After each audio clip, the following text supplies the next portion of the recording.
드론 택시가 됐든 뭐 비행체가 됐든 자동차가 됐든 제 방식의 좌표 방식을 전 세계를 수백 조 분이나 수천 분으로 쪼개서 가로 세로로 나누고 높이도 그러면 0.1cm 단위로도 가능합니다.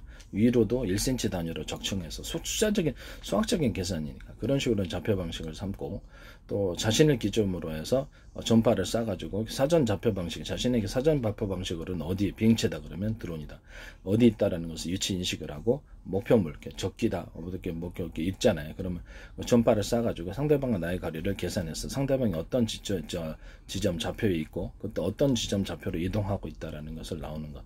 그다음에서 내가 이동 경로를 그래서 대응을 해야 될 거 아니에요. 이런 식으로 움직이는 것. 뭐 좌로 갔다 우로 갔다 몇 번째로 좌표로 갔다 이쪽으로 갔다 이렇게 움직일 수 있잖아요. 자동차도 그렇게 할 수. 이 방식은 이제 제 방식에 해당합니다. 이런 이제 좌표 방식을 통해서 드론 택시를 사용하시거나 드론이나 모든 비행체에서 사용하시면 제 기술 구조에 해당한다. 자동차다.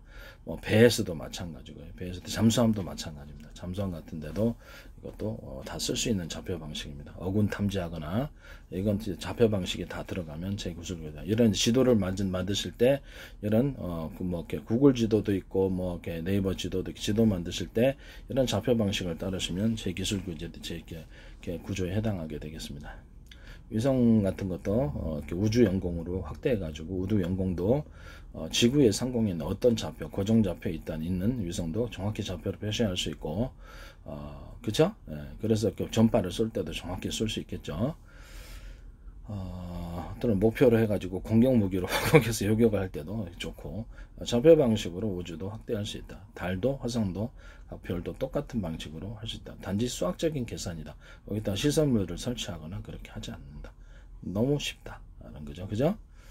이것은 이제 제 기술 구조에 해당합니다. 그리고 이제 앞으로 드론 날 때 연소실을 앞, 뒤, 위, 아래로 동시에 나서 전후로 위아래로 동시에 사방에 이동할 수 있게 하는 그런 기술 구조를 가지시면 제 기술 구조에 해당합니다.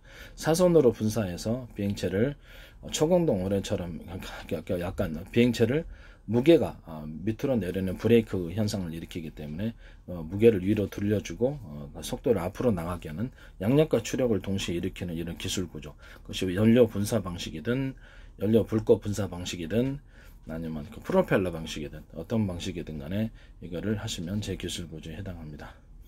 또는 그 연료 분사 방식과 프로펠러 방식을 겸합할 수 있어요. 겸할 수 있고요. 연료 분사를 좌로 우로 움직일 때는 그 좌우에 그 연소 분사 방식에 불꽃 분사 방식에 나가지고 한쪽은 연료를 적게 주고 한쪽은 많이 주면 그쪽이 이쪽으로 오른쪽으로 가죠. 오른쪽으로 많이 태워주면 오른쪽으로 갑니다. 강하게 왼쪽으로 많이 태워주면 왼쪽으로 가고 이런 식으로 할 수 있고 분사기도 분사할 때도 위아래로 조정해서 위아래로 이렇게 움직일 수 있습니다. 프로펠러도 오른쪽 프로펠러가 있고 왼쪽 프로펠러가 있다고 이론적으로 생각합시다. 그러면 드론 같은데 그럼 오른쪽 프로펠러의 회전수를 더 많이 주고 더 많이 강력한 힘으로 모터 이름을 돌려주면 오른쪽으로 기웁니다. 왼쪽으로 돌려주면 왼쪽으로 기울고 그러면 그것을 양옆에 이제 프로펠러가 달려있거나 뒤에 달려있거나 그것은 위아래로 이렇게 프로펠러를 움직여서 또는 전체 프로펠러가 그렇게 할 수도 있죠. 그래서 전체를 기체를 밑으로 하강시켜 줄 수도 있다라는 것입니다.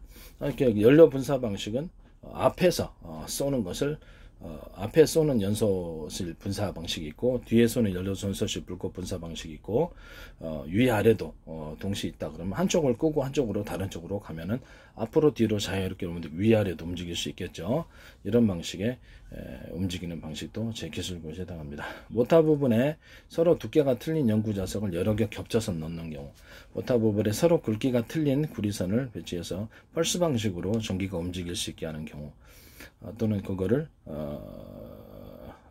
가운데 전기선, 구리선에 인위적으로 동그랗거나 네모나거나 어떤 형태가 됐든 두꺼운 부분을 만들어서 전력을 증폭시키는 경우 이것은 제 기술입니다. 그 구리전선의 굵기가 똑같을지라도 가운데 이게 뭐죠?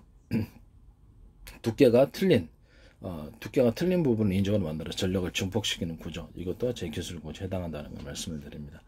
그 다음에 들어가는 전선이 수용 구조가 기존의 앞에 전선보다 두껍거나 아니면 그러니까 로맥스 4.0이다 그러면 전선에서 구리선의 숫자가 많아가지고 전력을 수용할 수 있는 직렬과 병렬 속도를 조절할 수 있게끔 수용 구조를 넓혀준 구조, 이것은 제기술 구조에 해당합니다.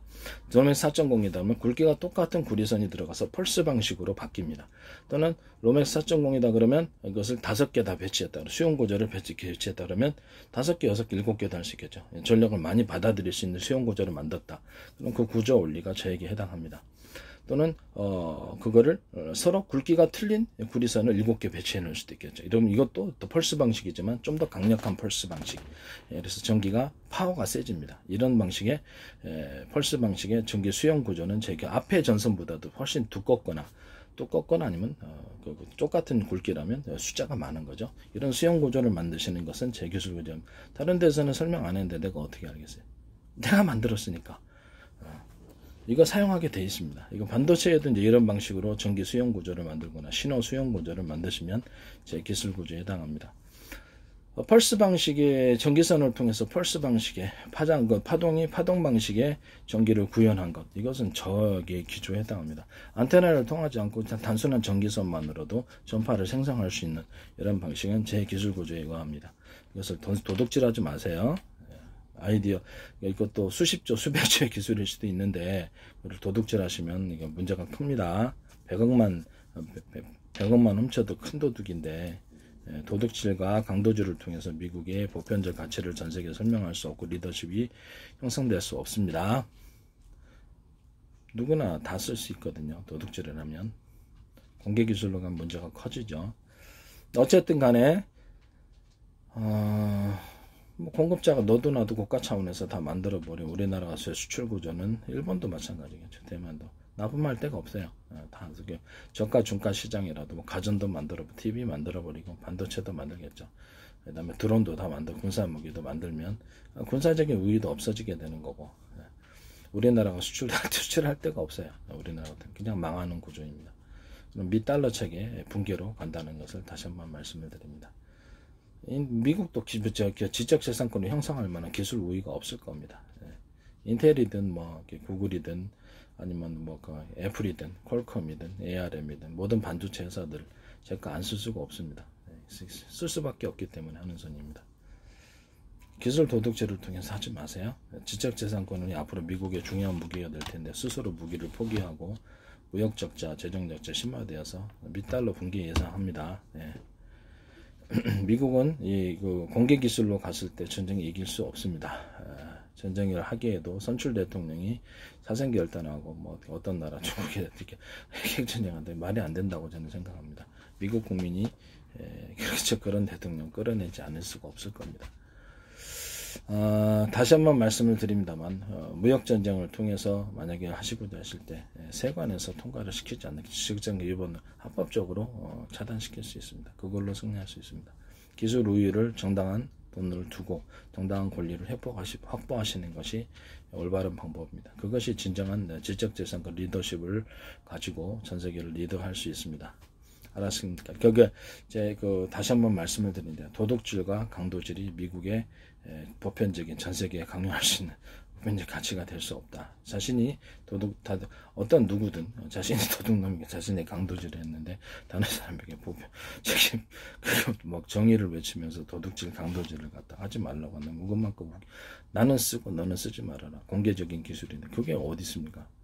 말도 안 되는 억지죠. 그런 억지를 통해 세상을 꾸려나갈 수는 없습니다. 비난받아야 될 대상이겠죠. 국가가 됐든 어떤 누구든. 자, 그리고 이제 이게 무인 드론 부분에 있어서도 이런 전원 공급기를 하셨을 때도 서로 굵기가 틀린 전선을 통해서 전기를 공급하는 경우 이것도 전원 공급기가 그것도 제 방식에 해당합니다. 또는 이 방식은 전기차에 있어서 변속기 구조를 없애버리고 연료양을 통제해서 전기 속도를 구현하는 제 방식과 똑같습니다. 일단 전기차의 경우는 뭐 채택할지 안 할지 모르겠는데 전륜구동, 호동구동이 있어요. 뭐 그 앞에만 움직이거나 뒤에만 움직여도 굴러갑니다. 굴러가는데 저는 4바퀴에다가 동시에 모터를 달아가지고 각각 회전수를 틀리게 할 수 있다라는 것을 제가 제시를 했었고요. 그거 제 기술 구조입니다. 모터를 각 바퀴에 하나씩 달자. 그래서 똑같은 명령을 주고 똑같은 회전수를 결정하거나 회전수를 틀리게 결정할 수 있어서 왼쪽 오른쪽 갈 수 있고, 드론에서는 이렇게 비행체처럼 그렇게 할 수 있거든요. 이렇게 전기양을 틀리게, 변속기에서도 전기양을 틀리게 결정할 수 있다. 전선의 두께를 틀리게 해서 할 수도 있고, 어떤 인위적으로 중앙 어떤 전원 공급 장치를 만들어 가지고 거기에 해당되는 전선에다가 전류양을 이렇게 줄여가지고, 전류양을 통제해서 그 보는 노즐을 통해서 하듯이 휘발유, 경유, 수소, 뭐 이렇게 가스차다 그러면 휴소를 직접 태워서 가는 경우에도 해당합니다. 그것은 연료양을 노즐을 통해서 그 중앙 연료 조절 밸브에 연료 조절하는 것에서 노즐을 통해서 각 연소실에 틀린 연료량을 보낼 수 있다. 이해가 가시죠? 비행체 드론에서도 가능하겠네요. 네, 가능합니다. 그것이 연료에 이렇게 노즐이 뇌중소든 어떻게 되든가 연료량을 통제하기만 하면 됩니다. 그 다음에 전기도 전기양을 중앙 공급 장치에서 전기 통제 장치에서 했든 전선의 굵기를 틀리게 했었든 그것은 제 기술 구조에 해당합니다. 어찌됐든 전류양을 통제해서 변속기 없애는 구조는 제 기술 구조에 해당한다는 것을 다시 한번 말씀드립니다. 그것이 자동차든 드론이든 다 마찬가지예요. 모든 비행체들 변속기 하나 없어지면 돈이 얼만데요. 예. 되게 기술 구조가 간단해지거든요. 돈이 얼만데 자동차가 엄청 싸게 이렇게 변속기 없어지고 제 방식이면은 조향장치도 이렇게 전원을 통제해가지고 그냥 그렇게 하면 전류양을 통제해서 왼쪽 오른쪽 움직이거나 뒤로 움직이거나 이렇게 할 수 있으면 그렇죠. 완전히 싸게 저장할 수 있겠죠. 엄청나게. 어쨌든 이 방식들은 전부 다 제 방식입니다.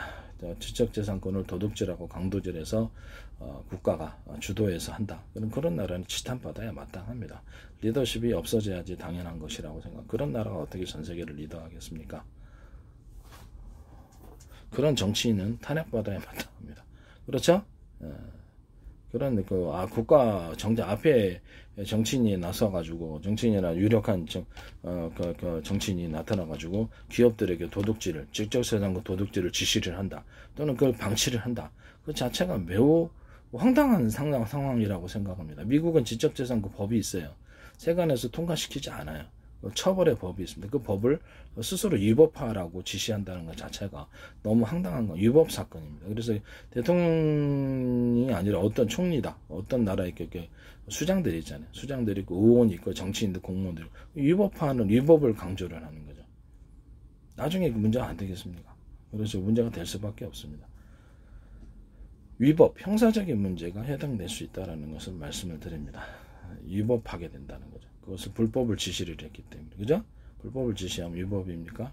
그것도 한두 건이 아니라 엄청 많이 지시했으면. 네, 그래서 형사처벌 문제도 될 수 있다는 것을 말씀을 드립니다.